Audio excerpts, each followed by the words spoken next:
الحمد لله نحمده ونستعينه ونستغفره ونؤمن به ونتوكل عليه ونعوذ بالله من شرور أنفسنا ومن سيئات أعمالنا من يهده الله فلا مضل له ومن يضلله فلا هادي له ونشهد أن لا إله إلا الله وحده لا شريك له ونشهد أن سيدنا ومولانا محمدا عبده ورسوله صلى الله تعالى عليه وعلى آله وأصحابه وبارك وسلم تسليما كثيرا أما بعد فأعوذ بالله من الشيطان الرجيم بسم الله الرحمن الرحيم وما أصابكم من مصيبة فبما كسبت أيديكم ويعفو عن كثير صدق الله وصدق رسوله النبي الكريم ونحن على ذلك لمن الشاهدين والشاكرين والحمد لله رب العالمین۔ میرے عزیز بھائی محترم دوستوں اور بزرگوں، ایک حدیث مبارکہ کا مفہوم ہے کہ تمام مسلمان ایک جسم کی مانند ہے۔ اگر جسم کی کسی ایک عضو کو تکلیف پہنچے گی تو پورا جسم اس تکلیف کو محسوس کرے گا۔ ان اشتکا عینہ ان اشتکا قلبہ،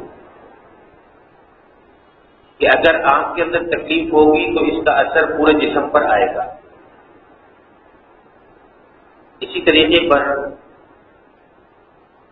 تمام مسلمان یہ آپس میں ایک جسم کی مانند ہے۔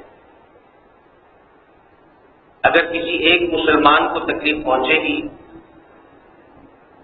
تو اس کا درد دوسرے مسلمان کو بھی محسوس ہوگا۔ ہمارے ملک میں اس وقت تقریباً ہر صوبہ متاثر ہوا، کہیں سیلاب آئے، کہیں بارشوں کی وجہ سے آیا، لیکن ہمارے ملک کا ہر صوبہ اس وقت متاثر ہے، اور اس کے اثرات ہم سب پر بھی پڑ رہے ہیں۔ جہاں بارشیں زیادہ ہو گئی، پانی جمع ہوا، تو جو کھیتیاں تھیں یہ کھیتیاں سب تباہ ہو گئی۔ زمیندار اور کاشتکار کھیتی باڑی کرے گا تو شہر والوں کو غذائی اجناس پہنچے گی، تو اس اعتبار سے بھی ہمارے لیے نقصان ہے، اور دوسرا اس اعتبار سے کہ جو ان کی سالوں کی محنت تھی وہ محنت بالکل ضائع ہو گئی، وہ بالکل صفر ہو گئے۔ اب ایسے موقع کے اوپر ہمیں چاہیے کہ ہم اپنے ان مسلمان بھائیوں کے دست و بازو بن جائیں، ہمارے لیے جتنا ممکن ہو سکے ان کے ساتھ جا کر کے تعاون کریں، اور جتنا ہمارے لیے ممکن ہو سکے ہمیں چاہیے کہ ہم ان کے پاؤں پر کھڑا کر دیں۔ اور دوسری طرف یہ بھی سوچنا چاہیے، یہ کام کرنے کا تو حکومت کا ہے، لیکن حکومت کہیں بھی کرتی ہوئی نظر نہیں آ رہی، اور دوسری طرف یہ بھی سوچنا چاہیے کہ یہ جو سیلاب آ رہے ہیں یہ ہماری تاریخ میں پہلی مرتبہ نہیں آئے، اس سے پہلے بھی آئے، تقریباً 2010 اور 11 کے اندر آئے، اور اس سے بھی پیچھے چلے جائیں تو 2002 اور 3 کے اندر بھی آئے، جن سے تباہیاں ہوئیں۔ لیکن اس وقت یہ جو سیلاب آیا ہے اور اس وقت کی جو تباہی ہے یہ ان تمام تباہیوں سے بڑھ کر کے تباہی ہے۔ تو اس کے اندر یہ بھی سوچنا چاہیے کہ یہ تباہی کن اسباب کے سبب آئی ہے، اس کا کیا اسباب ہیں، ہم اس کا کیا تدارک کر سکتے تھے، ہم اس تباہی سے کس طریقے پر اپنے لوگوں کو بچا سکتے تھے۔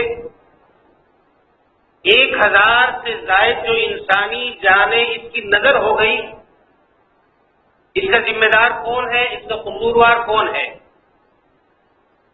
لاکھوں کی تعداد کے اندر جو جانور پانی کے اندر بہہ گئے، ہلاک ہو گئے، اس کا کون ذمہ دار ہے؟ ہزاروں کی تعداد کے اندر جو لوگوں کے گھر منہدم ہو گئے، گر گئے، اس کا کون ذمہ دار ہے؟ اس کا تعین ہمیں کرنا چاہیے۔ یہ کوئی ایسی چیز نہیں تھی کہ اچانک آ گئی، یہ ہمیں معلوم تھا کہ آئے گی اور اس کے ذریعے سے تباہی ہوگی، اس کا تدارک کیا جا سکتا تھا، انسانی جانوں کو بچایا جا سکتا تھا، گھروں کو منہدم ہونے سے بچایا جا سکتا تھا، مگر ہم نے یہ کوئی کام نہیں کیا۔ ہمیں ان ذمہ داروں کو تلاش کرنا چاہیے کہ جن کے کرنے کا یہ کام تھا انہوں نے نہیں کیا۔ جہاں پر ہماری حکومتی مشینری اس کی ذمہ دار ہے، وہیں پر ہم خود بھی اس کے ذمہ دار بنتے ہیں۔ ہم خود کس اعتبار سے اس کی ذمہ دار بنتے ہیں؟ وہ اس اعتبار سے بنتے ہیں کہ ہمارے ہاں اکثر تباہی کے اندر ہمارا اپنا بھی دخل ہے۔ یہ کس اعتبار سے ہے؟ ابھی سب سے آخر کے اندر ہمارے خیبر پختونخوا میں سیلاب آیا، KPK کا ہمارا کافی حصہ متاثر ہوا۔ آپ نے دیکھا کہ وہاں پر بڑی بڑی عمارتیں، بڑے بڑے علاقے، یہ سارے بہہ گئے۔ یہ علاقے وہ تھے کہ جو دریائی حدود کے اندر ہم نے خود تعمیر کر لیے تھے، گویا کہ ہم نے اپنے آپ کو خود اپنے ہاتھوں سے ہلاکت کے اندر ڈالا ہے۔ ہم ان حدود کے اندر اپنی تعمیرات نہ کرتے، تباہی نہ ہوتی۔ اسی طریقے پر دوسرے علاقوں میں بھی یہی کچھ دیکھنے میں آیا کہ ہمارے اندرون سندھ کا اکثر علاقہ یہ جو تباہی کا شکار ہوا، یہ ہم نے اپنے ہاتھوں سے اس کو تباہ کیا۔ بارشیں کثرت کے ساتھ ہوئی، جو بڑے بڑے با اثر زمیندار تھے، جو بڑے بڑے جاگیردار تھے، انہوں نے اپنی جاگیریں بچانے کے لیے اور اپنی زمینیں بچانے کے لیے مشینیں لگا کر اپنے پانی کو اپنی زمینوں سے باہر نکال کر دوسری طرف روانہ کر دیا۔ اب جہاں پہلے سے پانی تھا، آپ مزید پانی بھیج رہے، تباہی تو اس سے ہونی تھی۔ تو اپنے ہاتھوں سے خود اپنے بھائیوں کو نقصان پہنچایا کہ جی میری زمین بچ جائے، میں تباہی سے بچ جاؤں، دوسرا تباہ ہوتا ہے یا وہ بچتا ہے اس کی مجھے کوئی فکر نہیں ہے۔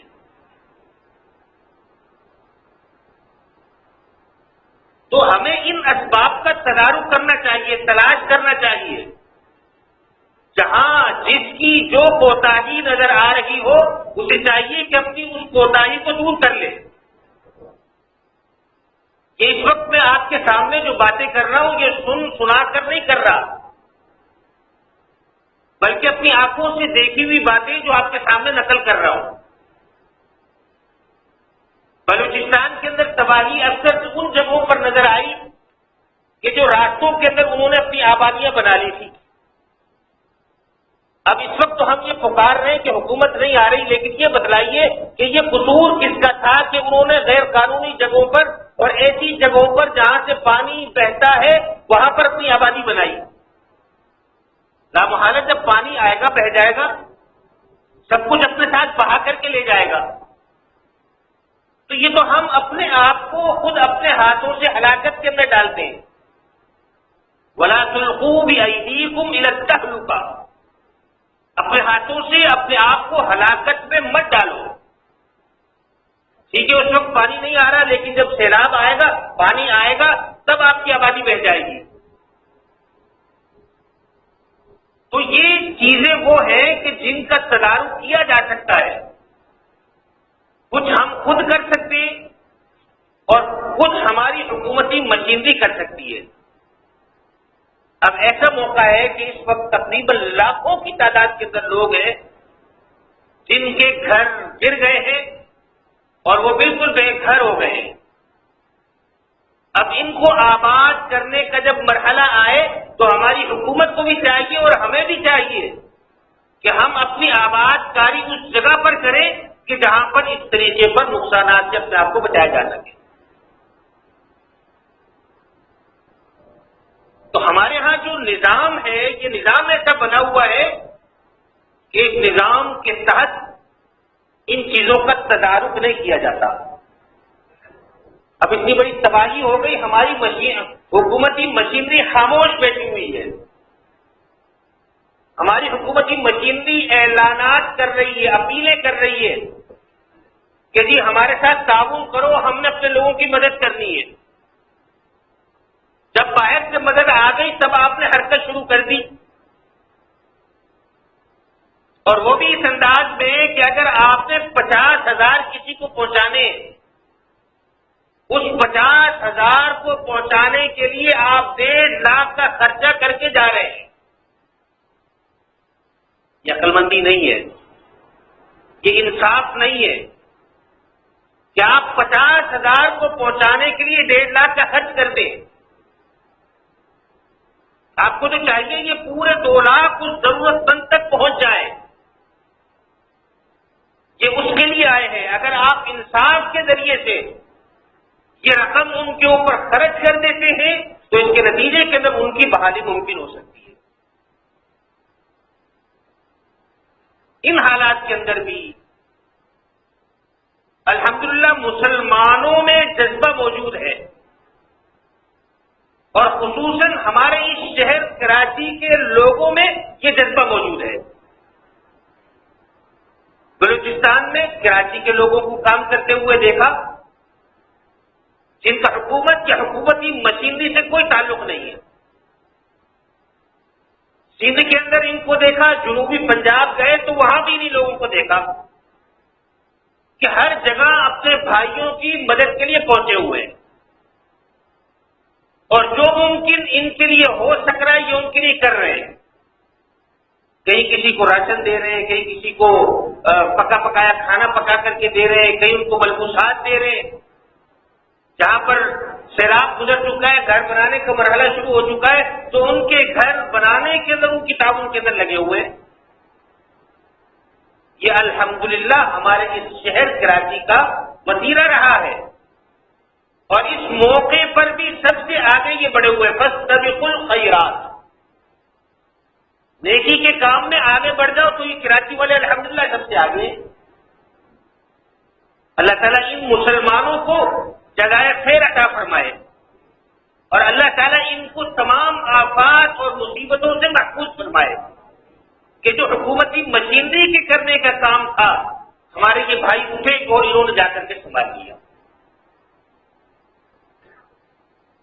اور ان کے کام کو دیکھ کر الحمدللہ اتنا ہوا کہ ہمارے حکمران اور ہمارے جو ادارے ہیں وہ بھی اس بات کو سمجھ گئے کہ یہ کام ہمارے بس کا نہیں ہے، عوام کے بس کا ہے، علماء کرام کے بس کا ہے.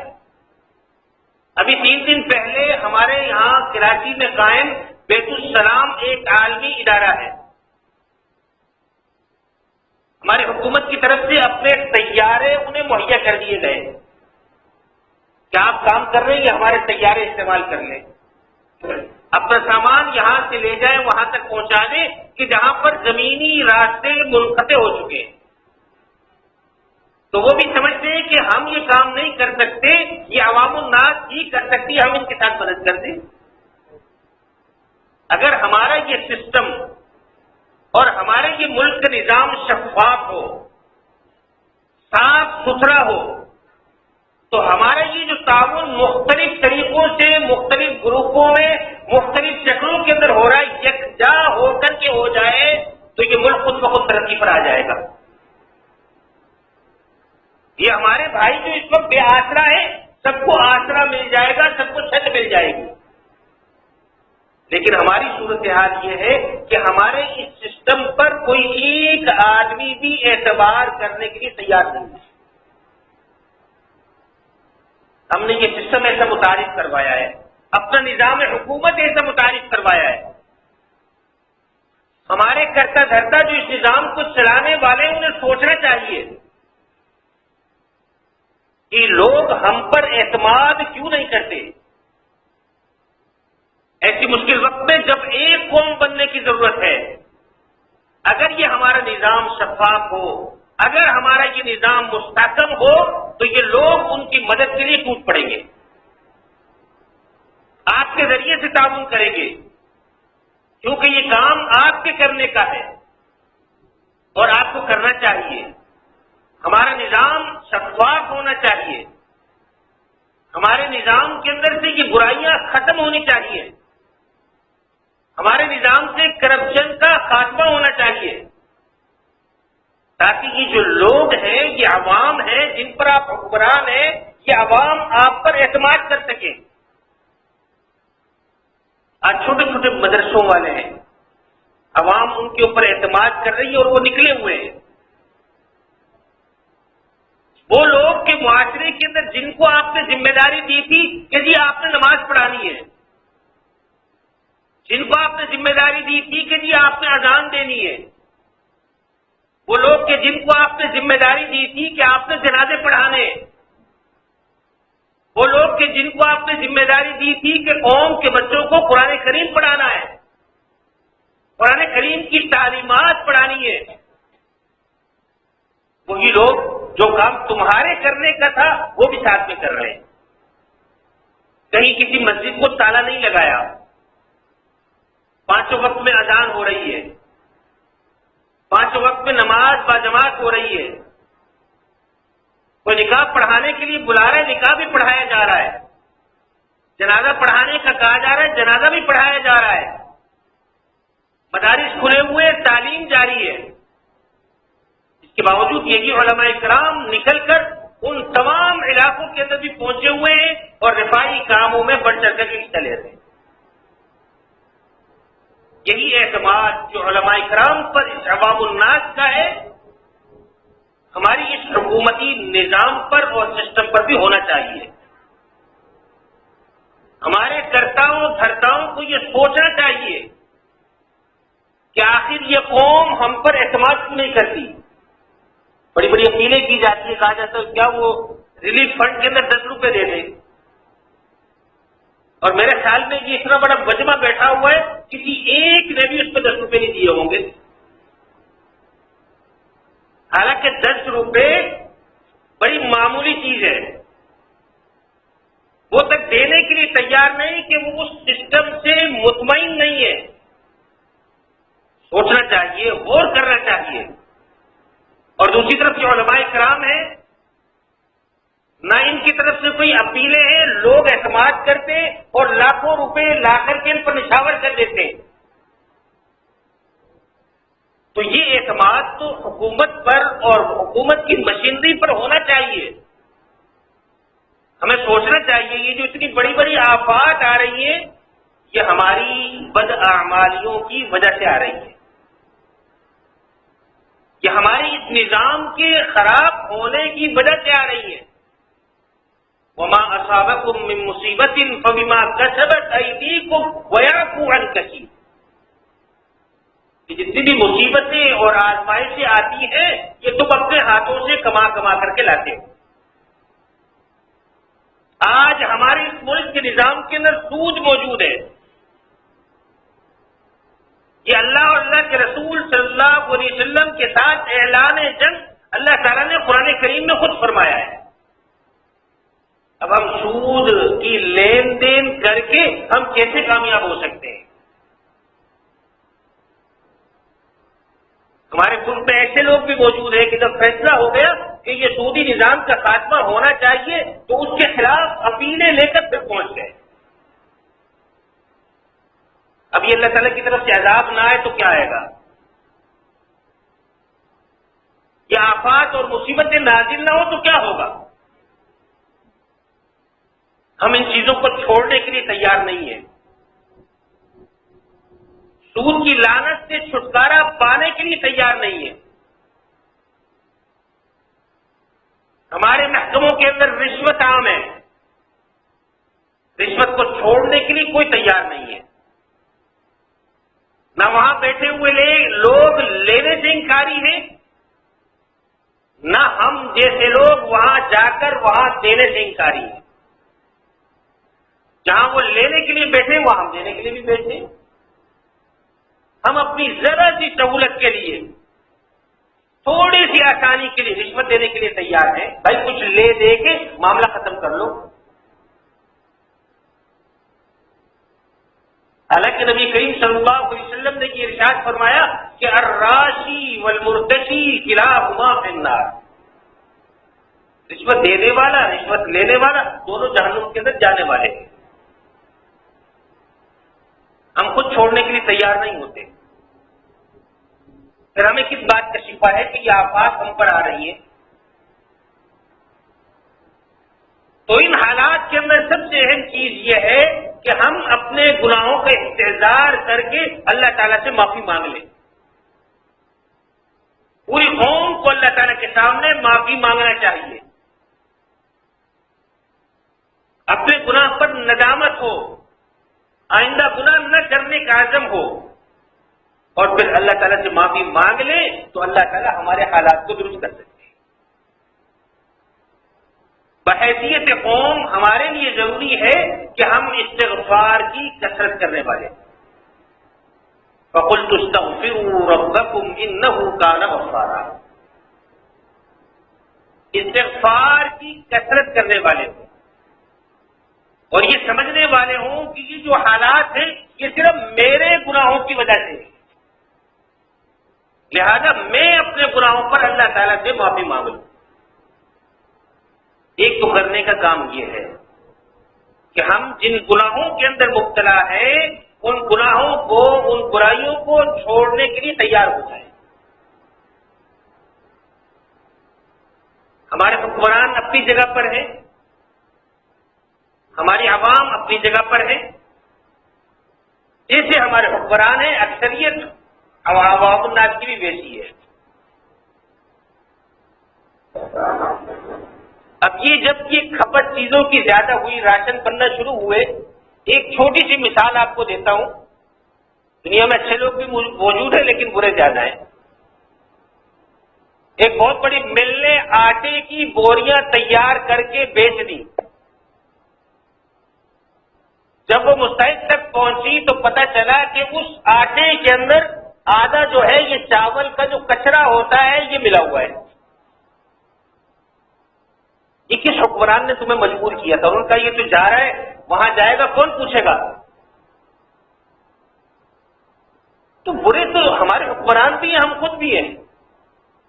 چیزوں کے اندر ملاوٹ کر کے ہم دے دیتے ہیں ایسے موقع کے اوپر، خاص طور پر اپنی جو بھی خراب نقص والی چیزیں ہیں وہ نکالنے کی کوشش کرتے ہیں، چیزیں مہنگی کر دیتے ہیں۔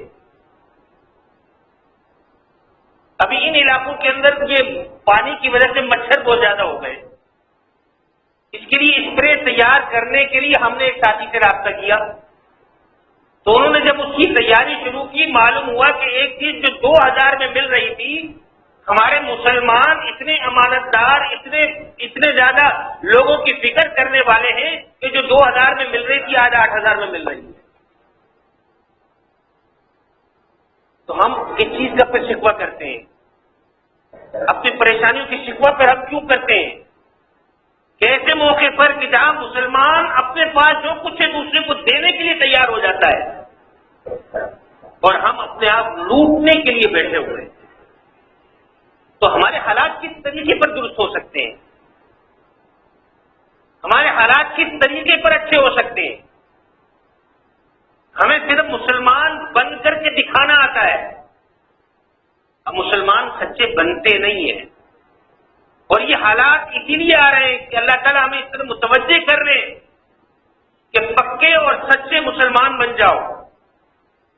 لہذا ضرورت اس بات کی ہے کہ ہم درست اور اچھے مسلمان بن کے دکھائیں، اور ایسے موقع پر ہمارا جو کردار ہے معاشرے کے اندر، ہمیں چاہیے کہ ہم اپنے اس کردار کو ادا کرنے والے بنیں۔